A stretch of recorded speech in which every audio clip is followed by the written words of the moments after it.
At the close of the 19th century, the labors of the Ernest Rutherford postulated the nuclear structure of the atom, discovered alpha and beta rays, and proposed the laws of radioactive decay and identified alpha particles as helium nuclei. He received the Nobel Prize in Chemistry in 1908.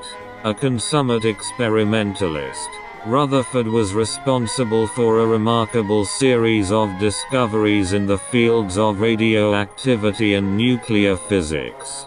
He discovered alpha and beta rays, set the laws of radioactive decay, and identified alpha particles as helium nuclei. Most important, he postulated the nuclear structure of the atom.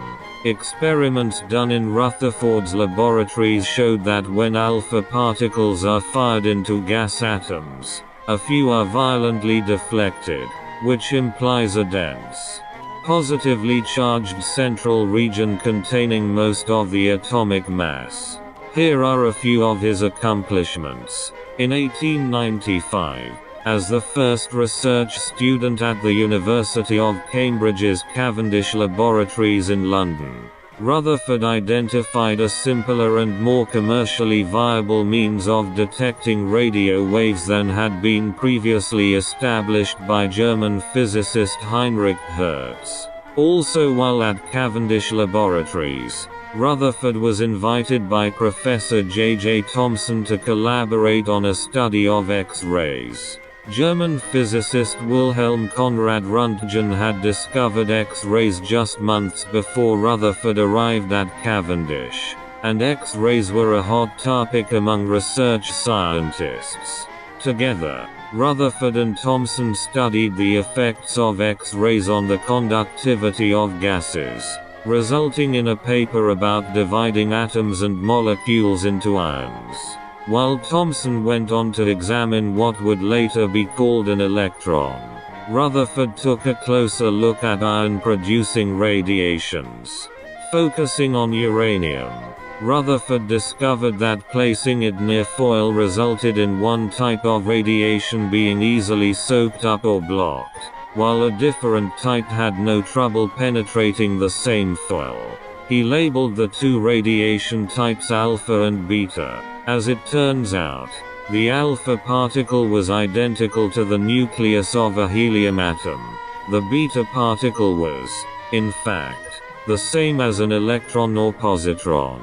Rutherford left Cambridge in 1902 and took up a professorship at McGill University in Montreal. At McGill in 1903, Rutherford and his colleague Frederick Soddy introduced their disintegration theory of radioactivity, which claimed radioactive energy was emitted from within an atom and that when alpha and beta particles were emitted at the same time, they caused a chemical change across elements. Rutherford and Yale professor Bertram Borden-Boltwood went on to categorize radioactive elements into what they called a decay series. Rutherford was also credited with discovering the radioactive gas radon while at McGill, achieving fame for his contributions to the understanding of radio elements. Rutherford became an active public speaker, published numerous magazine articles and wrote the most highly regarded textbook of the time on radioactivity. In 1907, Rutherford returned to England, transferring to a professorship at the University of Manchester. Through further experimentation involving firing alpha particles at foil, Rutherford made the groundbreaking discovery that nearly the total mass of an atom is concentrated in a nucleus. In so doing, he gave birth to the nuclear model, a discovery that marked the inception of nuclear physics and ultimately paved the way to the invention of the atom bomb. Aptly dubbed the father of the nuclear age, Rutherford received the Nobel Prize for Chemistry in 1908. With the advent of World War I, Rutherford turned his attention to anti-submarine research. By 1919 he had made another monumental discovery: how to artificially induce a nuclear reaction in a stable element.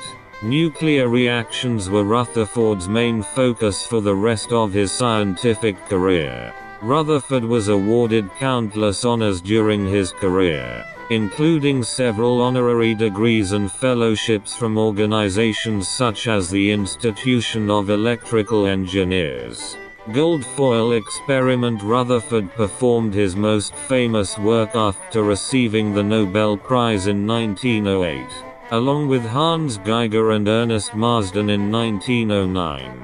He carried out the Geiger-Marsden experiment, which demonstrated the nuclear nature of atoms by deflecting alpha particles passing through a thin gold foil. Rutherford was inspired to ask Geiger and Marsden in this experiment to look for alpha particles with very high deflection angles, of a type not expected from any theory of matter at that time. Such deflections, though rare, were found, and proved to be a smooth but high-order function of the deflection angle. It was Rutherford's interpretation of this data that led him to formulate the Rutherford model of the atom in 1911, that a very small charged nucleus, containing much of the atom's mass, was orbited by low-mass electrons. In 1919 to 1920, Rutherford found that nitrogen and other light elements ejected a proton, which he called a hydrogen atom, when hit with Greek letter alpha particles. This result showed Rutherford that hydrogen nuclei were a part of nitrogen nuclei, and by inference, probably other nuclei as well. Such a construction had been suspected for many years on the basis of atomic weights, which were whole numbers of that of hydrogen. Hydrogen was known to be the lightest element, and its nuclei presumably the lightest nuclei. Now, because of all these considerations, Rutherford decided that a hydrogen nucleus was possibly a fundamental building block of all nuclei, and also possibly a new fundamental particle as well, since nothing was known from the nucleus that was lighter, thus confirming and extending the work of Wilhelm Wien, who in 1898 discovered the proton in streams of ionized gas. Rutherford postulated the hydrogen nucleus to be a new particle in 1920, which he dubbed the proton. In 1921, while working with Niels Bohr, who postulated that electrons moved in specific orbits, Rutherford theorized about the existence of neutrons, which he had christened in his 1920 Bakerian lecture, which could somehow compensate for the repelling effect of the positive charges of protons by causing an attractive nuclear force and thus keep the nuclei from flying apart from the repulsion between protons. The only alternative to neutrons was the existence of nuclear electrons, which would counteract some of the proton charges in the nucleus, since by then it was known that nuclei had about twice the mass that could be accounted for if they were simply assembled from hydrogen nuclei, protons. But how these nuclear electrons could be trapped in the nucleus was a mystery. Rutherford is widely quoted as saying, regarding the results of these experiments, "It was quite the most incredible event that has ever happened to me in my life. It was almost as incredible as if you fired a 15-inch shell at a piece of tissue paper and it came back and hit you." 48. Rutherford's theory of neutrons was proved in 1932 by his associate James Chadwick, who recognized neutrons immediately when they were produced by other scientists and later himself, in bombarding beryllium with alpha particles. In 1935, Chadwick was awarded the Nobel Prize in Physics for this discovery. Rutherford's research, and work done under him as laboratories director, established the nuclear structure of the atom and the essential nature of radioactive decay as a nuclear process. Patrick Blackett, a research fellow working under Rutherford, using natural alpha particles, demonstrated induced nuclear transmutation. Rutherford's team later, using protons from an accelerator, demonstrated artificially induced nuclear reactions and transmutation. He is known as the father of nuclear physics. Rutherford died too early to see Leo Szilard's idea of controlled nuclear chain reactions come into being. However, a speech of Rutherford's about his artificially induced transmutation in lithium, printed on the 12th of September, 1933 London paper The Times, was reported by Szilard to have been his inspiration for thinking of the possibility of a controlled energy-producing nuclear chain reaction. Szilard had this idea while walking in London. On the same day, Rutherford's speech touched on the 1932 work of his students John Cockcroft and Ernest Walton in splitting lithium into alpha particles by bombardment with protons from a particle accelerator they had constructed.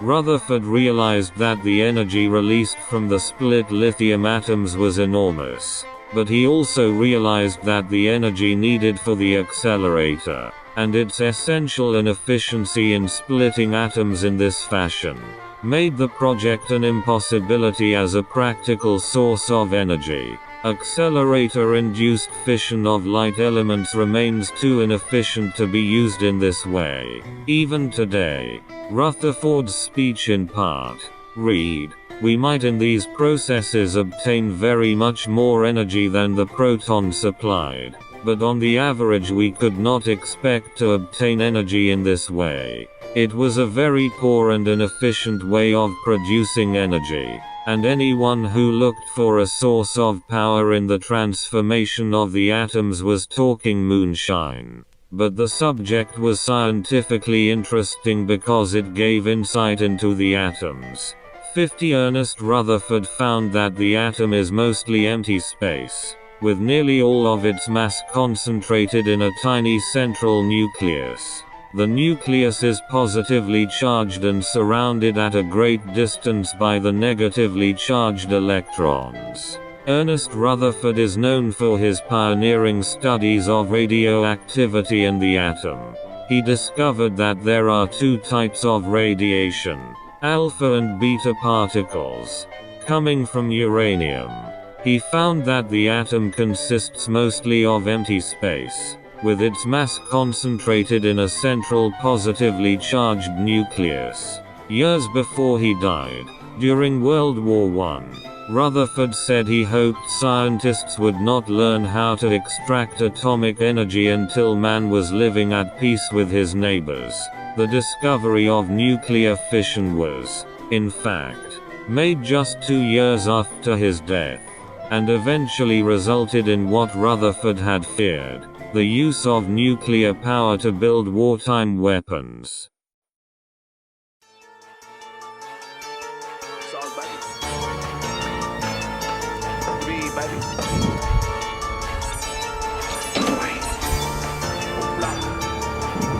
I sell, I ship, I bag, I seal, I swag, that Gucci, that Louis, for real, big nuts, in my ball mains, it is the thing, under this Louis, it kills. I sell, that dope, I bag, I seal, I swag, that Gucci, that Louis, for real, big nuts, I got in my ball mains, it is the thing, that's up under this Louis, it kills. So high up off this dope, I need a parachute.